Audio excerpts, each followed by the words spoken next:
আবারও ফিরে এলাম সেই যুদ্ধক্ষেত্রের আলোচনা নিয়ে, সাইবার যুদ্ধের আলোচনা নিয়ে। আপনারা দেখছেন এটিএন নিউজের নিয়মিত আয়োজন ইয়াং নাইট, এবং ইয়াং নাইট আমাদের আজকের অতিথি পল্লব মোহামেড। পল্লব ভাই, আমাদের একটা মেইল এসেছে, কফিল মেইল করেছেন। তিনি লিখেছেন, মানে আমাদের নিরাপত্তা বিষয়, আমি পুরো মেইলটা পড়ছি না। তিনি লিখেছেন যে quite shock at the response of BD government, do they have any sense of responsibility. আমরা মানে আমাদের নিজস্ব সাইবার নিরাপত্তা নিয়ে কথা বলছিলাম, যে আক্রমণ আসলে পাল্টা আক্রমণ, আমাদের নিজস্ব নিরাপত্তার কি অবস্থা বলেন? আমরা মানে সারা বিশ্বে যে ওই সাইবার ওয়ার্ল্ডে কি হচ্ছে বা সাইবার জগতে কি হচ্ছে, এটা প্রতিটা দেশে কিন্তু একটা করে ওই সার্ট থাকে আর কি, কম্পিউটার ইমার্জেন্সি রেসপন্স টিম। তো বাংলাদেশে সরকারি উদ্যোগে ছিল না, রিসেন্টলি বোধহয় একটা হয়েছে আর কি, বিটিআরসির নেতৃত্বে। আর একটা হচ্ছে যে প্রাইভেট একটা অর্গানাইজেশন আছে বিটিসার। তো এইটা মানে এই ধরনের যে অর্গানাইজেশন গুলা, যে কম্পিউটারের কথা শুধু যে হ্যাকিং তা না, ধরেন ওই ভাইরাস ছড়ানোর ক্ষেত্রে, এই ক্ষেত্রে আমি একটা বিষয় স্মরণ করতে চাই। সেটা হচ্ছে 1999 সালে আমার সাংবাদিকতা তখন সুধামালতে শুরু আর কি। তখন ওই 27 বা 29 এপ্রিল চেরনোবিল যে পারমাণবিক দুর্ঘটনার যে ওই বার্ষিকীতে ভাইরাস ছিল, এবং এটা মাদারবোর্ডকে অকেজো করতে হয়। তো এইটা সম্পর্কে ছিল না, এটা Y2K তো 2000 সালের ওখানে। তো Y2K তে আমরা যেহেতু খুব টেক সেভি দেশ না, ফলে আমাদের খুব বেশি ক্ষয়ক্ষতি হয় না, ইনফ্যাক্ট ওরকম হয়ই নাই আর কি। কিন্তু সিআইএসএফ ওই সময়ই প্রায় 10,000 কম্পিউটার, আজ থেকে 13 বছর আগের কথা বলছি, তখন 10,000 কম্পিউটার অকেজো হয়ে গিয়েছিল সেই সময়। এবং এইটা আমাদের কম্পিউটার কাউন্সিল কিন্তু সেই সময় বিষয়টা আগে থেকে জানতো, কিন্তু এই বিষয়ে কোনো জনগণকে জানানো হয় নাই। 13 বছর পরে এখন যে কম্পিউটারের নিরাপত্তা বা তথ্য প্রযুক্তি জগতের নিরাপত্তা, এখন কিন্তু আরো বিষয়টা কিন্তু আরো বড়। এখন অসংখ্য বাংলাদেশি ওয়েবসাইট, এবং আস্তে আস্তে কিন্তু আমরা অনেক কিছুই অনলাইনে চলে যাচ্ছি, যে অনলাইনে আমাদের অনেক কিছুই থাকছে, ডাটাবেস থাকছে, যে ইলেকশন কমিশনের ডাটাবেস আছে, বা একটা সময় হয়তো যে অনলাইনে আমাদের অনেক কিছু করতে হবে, এবং এখনই সতর্ক হওয়া দ্রুতই করতে হবে। কিন্তু পরিস্থিতি কিন্তু নিরাপত্তার বিষয়টা যেটা আপনি বললেন, সেটা কিন্তু এখনো ওরকম হয় নাই। আমরা বিভিন্ন সময় বাংলাদেশ সরকারের বা সরকারি যেসব ওয়েবসাইট হ্যাক হয়, সেগুলো বিষয়ে আমরা যখন খোঁজ খবর নেই, তখন মানে আমাদের কাছে যে কমন উত্তরগুলো আসে, আজকে আমি এজ এ সাংবাদিক বলছি আর কি, যে এটা আমার যে অপারেটরটা এই ওয়েবসাইট দেখতো, হ্যাঁ উনি তো ছুটিতে আছেন, সেই জন্য তো এখন আমরা দেখতে পাচ্ছি না। বিষয়টা নিয়ে আমরা গভীর চিন্তা ভাবনা করছি। হ্যাঁ, তবে একটা হচ্ছে যে নিরাপত্তাহীনতা আছে, আরেকটা হচ্ছে যেটা বড়, এটা প্রায় 90% ক্ষেত্রে আপনি দেখবেন যে কোন সরকারি ওয়েবসাইটে সময় মতো কোনো তথ্য আপডেট হয় না,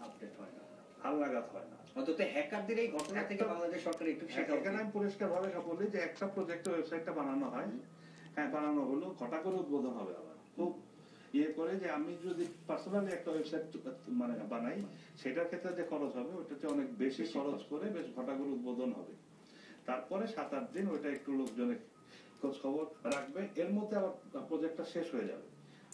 1 বছর পরে যখন আমরা ওই ওয়েবসাইটটাতে ঢুকবো, তখন ওই প্রজেক্ট শেষ হয়ে গেছে, নতুন প্রজেক্টের বাজেট আসে নাই, তখন কিন্তু ওইটা আর খোঁজ খবর পাওয়া যাবে না, খোঁজ খবর থাকবে না। তারপর আমাদের দর্শক একজন ফোনে আছেন।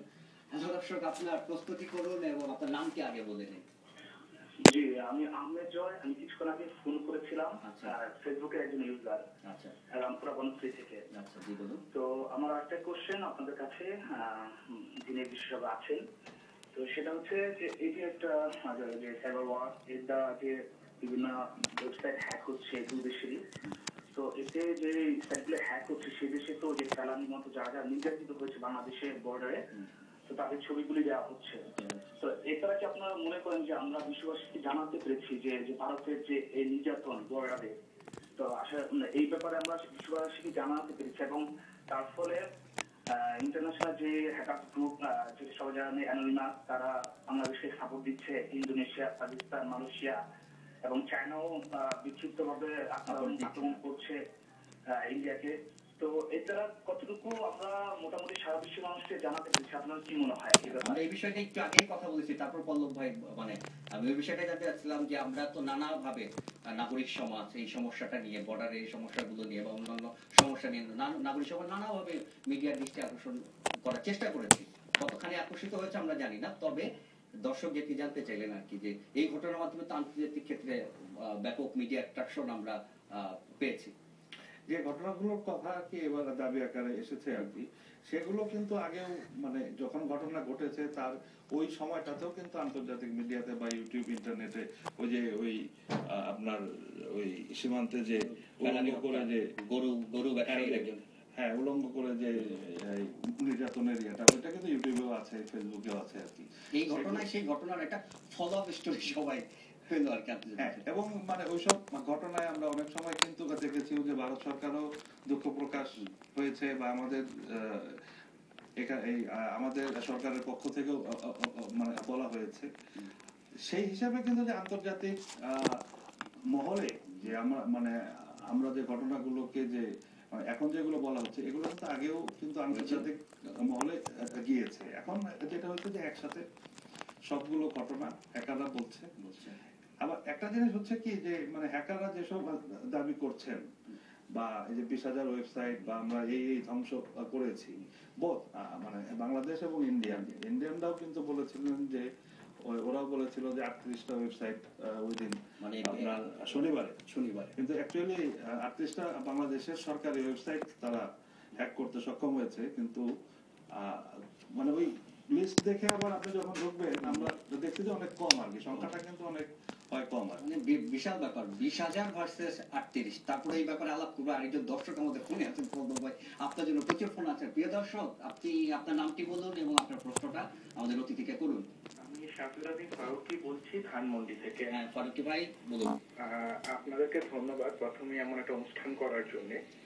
আমি একটু কনসার্ন অ্যাবাউট যে আমার মনীষার সাথে যে নিউজ একসাথে যিনি এসেছিলেন উনি এক্স হ্যাকার, বাট এটিএন নিউজে তখন বলা হয়েছিল that he was representing black hackers এবং সাইবার আর্মি।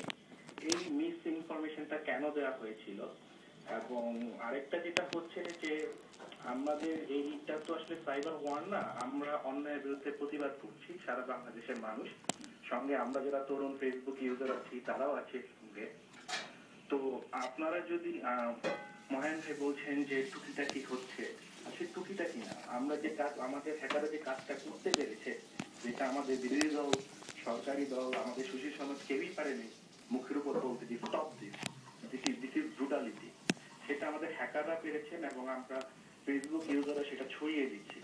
এটা বিষয়ে একটু কিছু বলবেন কি কাইন্ডলি? আচ্ছা, আপনার এই প্রশ্নের সাথে আরো প্রশ্ন আছে, দর্শক করুন, সমস্যা নেই।